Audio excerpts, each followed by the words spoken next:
Hello everyone, it's time for another kefir video.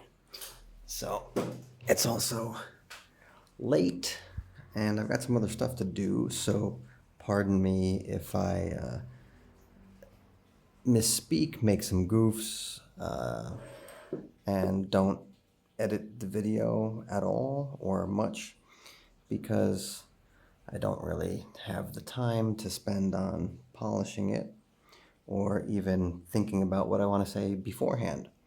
So with that said, let me get started. So my friend James came by the other night and dropped off 4 of these containers of milk, and these are special because they come from the National Taiwan University owned and operated farm. So I had given him some of my kefir grains not that long ago, and he's really been enjoying making and eating the kefir. And then he started to use this brand of milk, and he says the difference is very noticeable, so I'm going to try it myself. Unfortunately, right now, I don't have any of the normal whole milk that I typically use to make this kefir, but I could at least make a new batch with this and, still do a comparison. I'll have to maybe do a few more batches to really make sure they could be compared side by side, and one after another, but I'll still be able to get the other one started, maybe tomorrow or the next day, because I could always refrigerate it and taste them at the same time. Of course, if you really want to be super scientific about it, you start both cultures at the same time. Or actually, I should say that the cultures will be the same, but the milk will be different, which I should say over time can change the culture. A culture, this particular culture is a mixture of different strains of yeast and bacteria. So if you feed them different types of food, basically, because that's what we're doing, you're going to alter which ones reproduce more and how they behave, and enzymes and stuff that they secrete, whatever. So over time, what you feed them will affect the culture, and the cultures can end up changing over time. Anyway, so what I've got here is some assortment of tools to help me, even though they're not the most proper. I really would like to have a bowl with a little spout on it, because I'm going to be pouring this back into the carafe here, and I'm probably going to spill it everywhere, but let's see. So I want to filter out the grains, because I want to make a batch that's just as purely consisted of this milk as possible. So what I'll do now, this is definitely not fully fermented yet. When it's fully fermented, you could really start to see, as I think I've already posted in other videos or pictures. If not, I'll do another video to show it. But you could definitely see separation in the consistency. You'll see, more clear sections and more like thick, cloudy sections, and you could just tell that it's viscous by looking at it. And then you stir it up. It doesn't get as thick as like Greek yogurt or something, but it can become a very viscous liquid. So much so that putting it through this strainer is almost impossible. So the fact that this is probably going to go through the strainer no problem is going to demonstrate that it's actually really not that. Yeah, there's a lot of liquid here.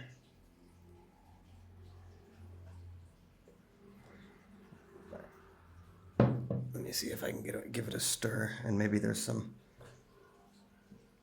more viscous portions in here. No, this is all pretty liquidy. Because I normally let it culture in my refrigerator. Oh, I don't have any tissues nearby. That's right. I'll use this paper towel and just get a new one to cover it with later. Yeah, normally I leave the kefir in the refrigerator, even though you can leave it out. But if you leave it out, especially in the summertime or if you live in a warm climate, then it's going to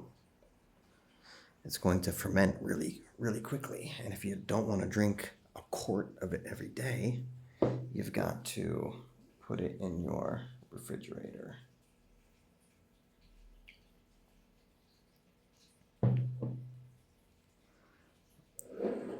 Okay, so now what we've got in there are some of the grains. I'm gonna get those, put them in here.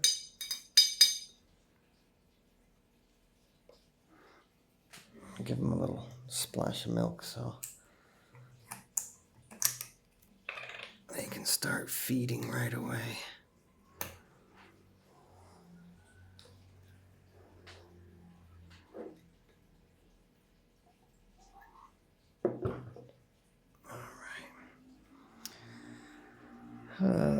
Now, all right, trouble is, this is full. I've got to filter more out. What to do. Let me think about this for a minute. I'm probably just gonna have to get another bowl, get another dish dirty. Okay, so we've got another bowl here.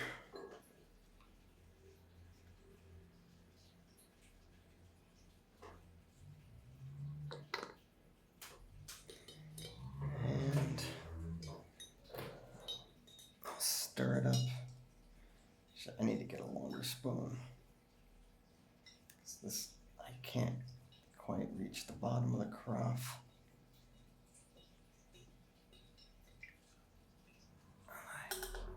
I want to stir up the grains. Make sure that I get the grains coming out.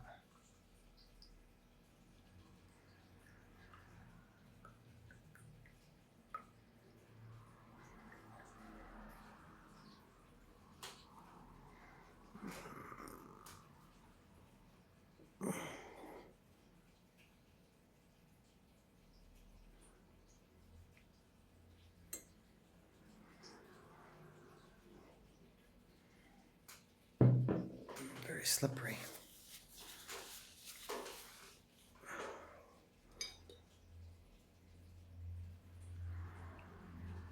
Okay, lots of little grains here.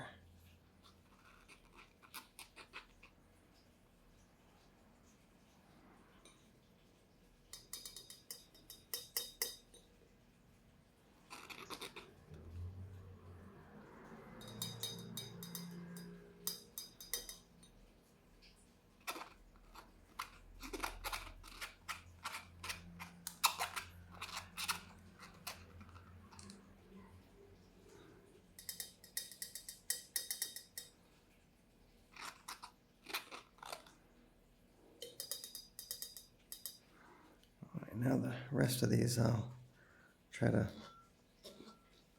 smush through the screen of the sieve. And if they don't smush through, I'll just try to collect more of them so they're not lost.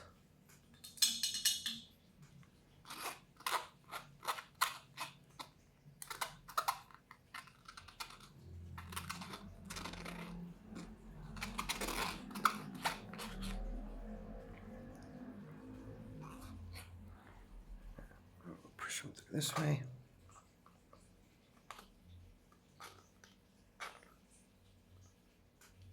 Doesn't reach. Well, I guess we're just gonna have to lose those.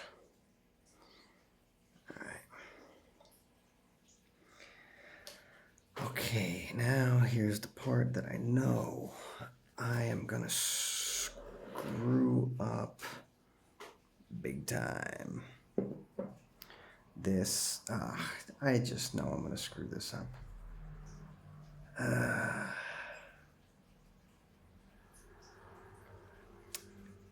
Oh, what should I do? This is gonna go everywhere. All right, we'll see. I already know it's just gonna. Do I just do it quickly? Or do I do it? I know if I do it slowly. All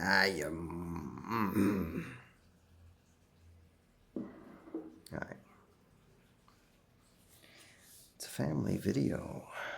Be careful what you say. Okay, I'll be right back. You see, the trouble is I'm also limited by the fact that I can't use any kind of containers that are metal. So anything that I might have that might be better suited for pouring, there's a good chance it's probably metal. I don't think I have anything that's really that great anyway, but maybe some of the stuff that I do have is metal. So what I'll do is I'll use this silicone cup, my son's beverage cup, his little silicone sippy cup that has a silicone straw and top to it. I'm gonna use that.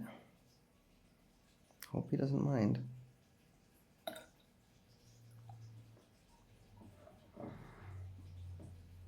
What a pain in the butt. Okay.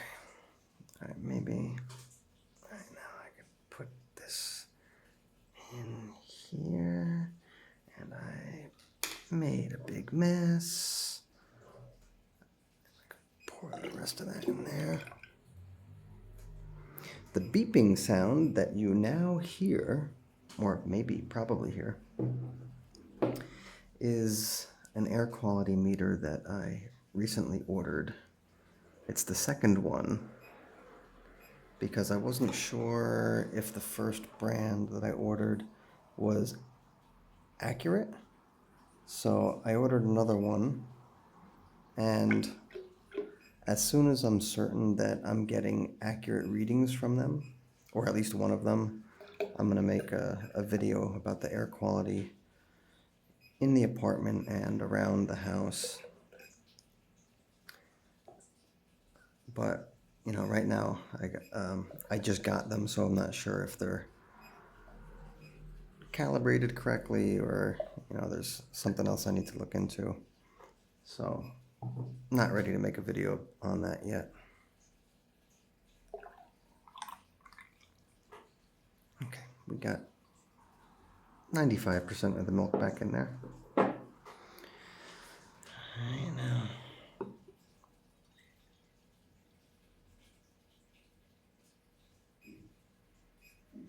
Just fill that up to yay high. I'll top this off a little bit. And this time I'm going to leave them both out. I'm not going to put them back in the refrigerator, but I am going to cover them with a coffee filter.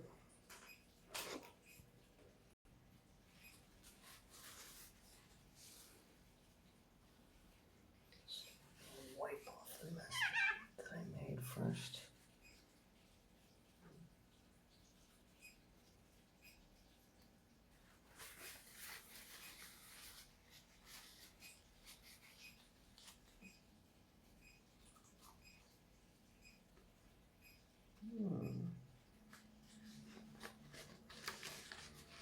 Interesting.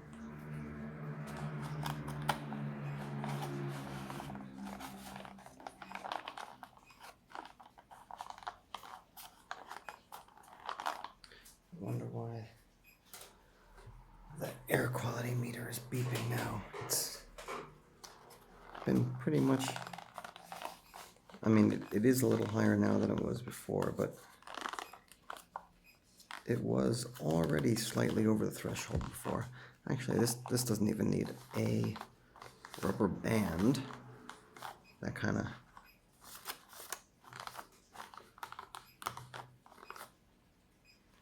yeah, that's actually got a snug enough fit.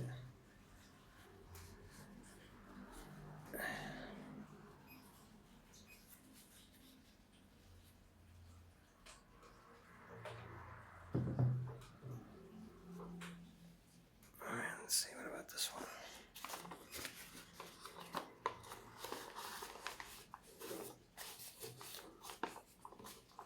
This one I'll put a rubber band.